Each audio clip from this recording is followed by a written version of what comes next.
संदीप बंसल जी हिसार से। राधे राधे महाराज। राधे राधे महाराज जी। महाराज जी, जब जाप शुरू किया है तब शरीर में अलग तरह के अनुभव हुए, जैसे आज्ञा चक्र पर स्पंदन व सहस्त्रार चक्र पर अनुभूति, जिसकी सीम आनंद की अनुभूति। हाँ, अभी स्थायी नहीं।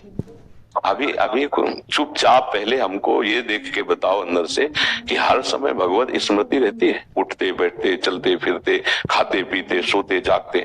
ईमानदारी से बच्चा देखो, हम तुम बैठे वृंदावन में बैठे नहीं तो अगर मरीज अपनी सही बात बता देगा तो डॉक्टर जो है सही औषधि दे पाएगा। विस्मरण हो जाता है ना। तो अभी कोई चक्र नहीं खुला है।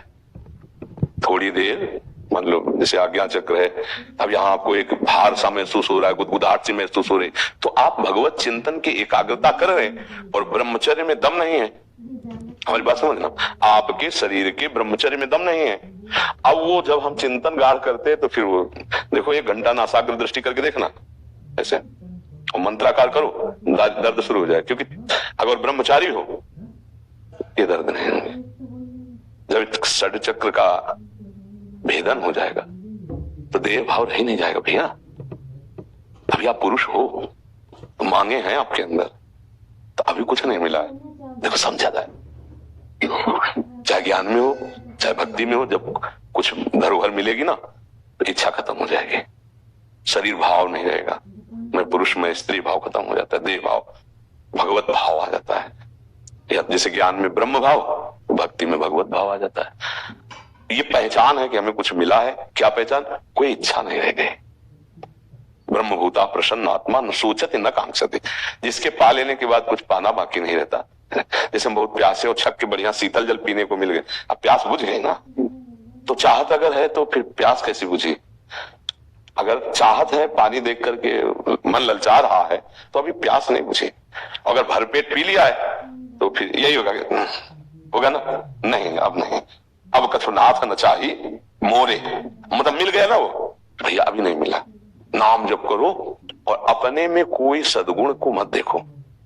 अगर गुणाभिमान आ जाएगा तो मार्ग रुक जाएगा।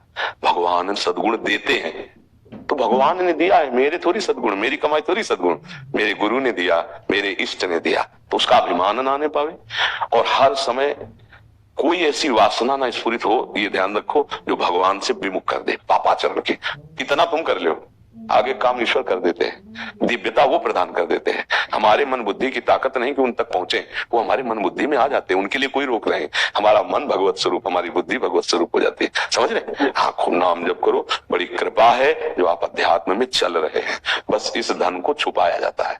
और जितना नाम जप करोगे, जितना अच्छे शास्त्रों का स्वाध्याय करते हुए मन बुद्धि को सतमार्ग में लगाओगे, उतनी दिव्यता आती चली जाती है। पर वो दिव्यता विनय रूप में जागृत हो।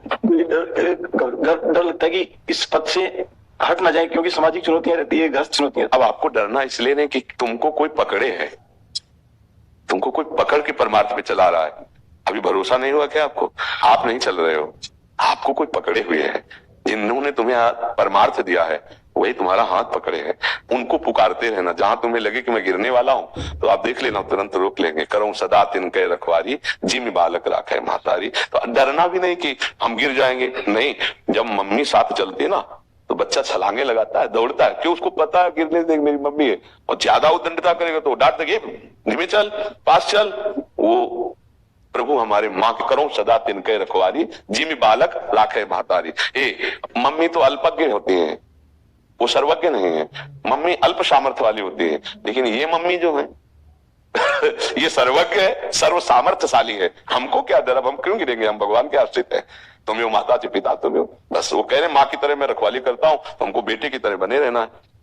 अगर टॉफी का मन होता है, दुकान देखी तो मम्मी की अंगुली पकड़ के मम्मी की तरफ देखता है तो कहती क्या टॉफी? नहीं। मम्मी को उचित लगा तो दे दिया, और नहीं उचित लगा तो डांट लगा दी। नहीं, तू ऐसे ही हर चीज को कहता रहता है। ऐसे ही समझना हमको कि हम जो चीज मांगे भगवान ना दे तो समझ लो मम्मी की तरह वो देख रहे हैं कि ये खाने से, इसको ये देने से, ये वस्तु प्रदान करने इसकी बुद्धि भ्रष्ट हो जाएगी, मेरे से अलग हो जाए, वो नहीं देंगे। जिससे हमारा काम चल रहा है उतने चलाए और खूब भजन करके भगवत प्राप्ति कर ले। ठीक है? भारत शर्मा जी। महाराज जी, आपके चरणों में कोटि कोटि प्रणाम। महाराज जी, मेरा प्रश्न है कि मैं जब भी मंदिरों में दर्शन करता हूं तो मेरा मन व्याकुल हो जाता है, तब मेरे मन में रोने का भाव प्रकट होता है। ये भाव किस कारण से होता है? मुझे उसका कारण क्या है ये जानना है। पाप ज्यादा होने के कारण हो रहे हैं या मेरी भक्ति? कहीं ना कहीं अपने प्यारे के सामने जब जाते हैं तो चाहत तो कहीं ना कहीं छुपी उन्हीं की है, क्योंकि वस्तु, व्यक्ति, स्थान जहां भी हम प्यार करते हैं वो छुपे हुए बैठे हैं, उन्हीं को प्यार करते हैं। जिस शरीर से वो चले जाते हैं तो चाहे जितना प्रिय संबंधी का शरीरों से फूंक ही देते हैं, जला ही देते हैं, तो गया कौन? वही भगवद अंश।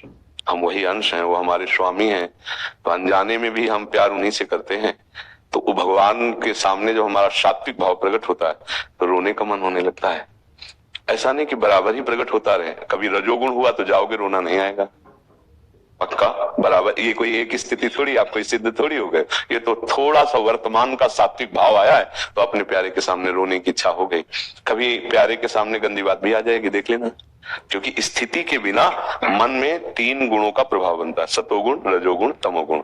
कभी को बहुत बढ़िया भाव बन जाए, सब बातें समझ में आ रही, कभी को भाव बिगड़ जाए, केवल भोग ही चिंतन हो, कभी को गुस्सा आ जाए, ये अंतर अभी कोई सिद्ध थोड़ी हो गए। तो ये जैसे निद्रा, आलस्य, तमोगुण आदि की वृत्तियां, क्रोध आदि, रजोगुण भोग आदि की वासनाओं की, सतोगुणी दया, भक्ति, बड़ा भावुक होकर के आंसू बहाना, ये सतोगुण। लेकिन ये प्रेम थोड़ी हो गया, क्योंकि प्रेम एक बार उदय होगा वो फिर प्रतिक्षण वर्धमानम, वो बढ़ता रहता है, पर वो जीवन मुक्त महापुरुषों के हृदय। काम, क्रोध, लोभ, मोह, मद, मत्सर, शरीराभिमान और अन्य इन कूड़ा करकट जो भरे हुए हैं, इनके बीच में प्रेम उदय नहीं होता, पहले इनको साधना के द्वारा हटाया जाता है। ये थोड़ा सात्विक भाव है, पर इसका हम कोई गुण में न लें कि मतलब पक्की बात समझ लेना आप लोग, मतलब तो गृहस्थी में अपने लोग जैसे कभी कोई इतना भाव आया कि प्रभु के आगे रो रहे हैं, प्रभु के लिए रो रहे हैं, और कभी इतना भाव बिगड़ गया कि भोगों के लिए रो रहे हैं। नहीं, प्रभु के आगे भोगों के लिए प्रभु प्यारे नहीं लग रहे, भोग संसार प्यारा लग रहा है, संसार के संबंध प्यारे लग, तो अभी थोड़ा मन में छल है, कपट है। ये निश्चल और निष्कपट निर्मल होकर प्रभु को समर्पित हो जा, फिर आंसू बहे, वो स्थायी आंसू हैं। अभी हम इन आंसुओं का विश्वास नहीं करते, क्योंकि कहीं भी किसी के लिए भी निकल पड़ते हैं। नहीं, अभी प्रेम के आंसू काट डाले जाए तो भी